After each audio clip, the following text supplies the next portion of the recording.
السلام علیکم ورحمۃ اللہ وبرکاتہ۔ سبق نمبر 20 کے ساتھ آپ کی خدمت میں حاضر ہوں۔ آج ہم پڑھیں گے جماعت چھوڑنے کے اعذار، عذر کتنے ہیں۔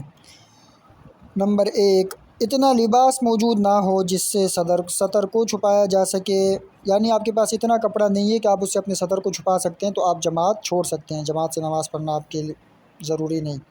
نمبر 2، مسجد کے راستے میں سخت کیچڑ ہو کہ چلنا سخت دشوار ہو، یعنی بارش ہوئی اور اتنا کیچڑ ہے کہ آپ باہر نہیں جا سکتے گھر سے، جماعت کے لیے مسجد تک جانا بہت دشوار ہے، تو آپ جماعت چھوڑ سکتے ہیں۔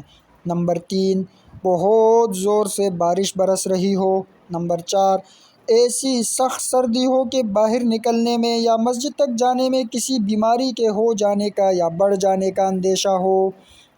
نمبر 5، مسجد جانے میں مال و اسباب کے چوری ہو جانے کا اندیشہ ہو۔ نمبر 6، مسجد جانے میں کسی دشمن کا سامنا ہو جانے کا اندیشہ ہو۔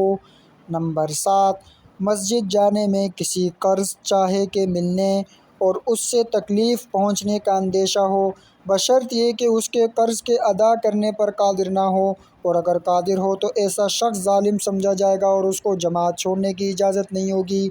آپ نے کسی سے قرض لیا ہوا ہے اور آپ کو یہ ڈر ہے کہ اگر آپ جماعت کے ساتھ نماز پڑھنے جائیں گے تو آپ کو کوئی تکلیف یا ایذا پہنچا سکتا ہے، مار سکتا ہے آپ کو، تو آپ جماعت چھوڑ سکتے ہیں، آپ گھر پہ نماز پڑھ لیں۔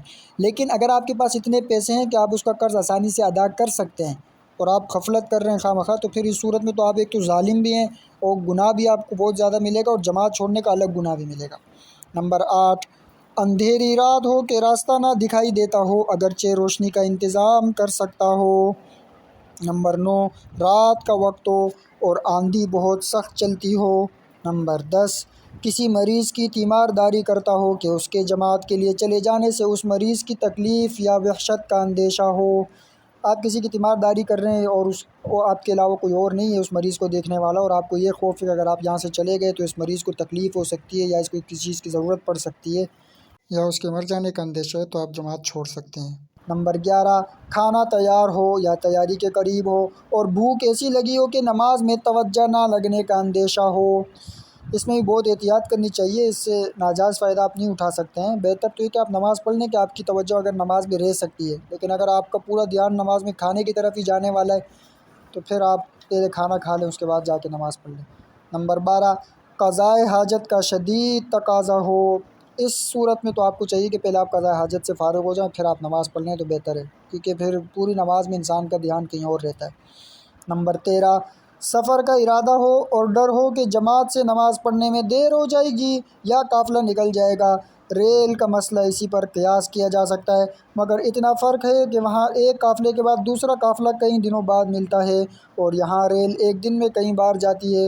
اگر ایک وقت کی ریل نہ ملے تو دوسرے وقت جا سکتا ہے، البتہ اگر کسی وجہ سے شدید حرج ہوتا ہو تو مذائقہ نہیں۔ نمبر 14، کوئی ایسی بیماری ہو جس کی وجہ سے چل پھر نہ سکے، یا نابینا ہو یا لنجا ہو یا کوئی پیر کٹا ہوا ہو، اگرچہ کسی طریقے سے مسجد میں آ سکتا ہو۔ تو یہ 14 عذر ہیں کہ ان 14 صورتوں میں آپ جماعت چھوڑ سکتے ہیں، اس کے علاوہ کسی صورت آپ جماعت نہیں چھوڑ سکتے ورنہ آپ انتہائی گناہ گار ہوں گے۔ ملتے ہیں انشاءاللہ اگلی ویڈیو میں، تب تک کے لیے اللہ حافظ۔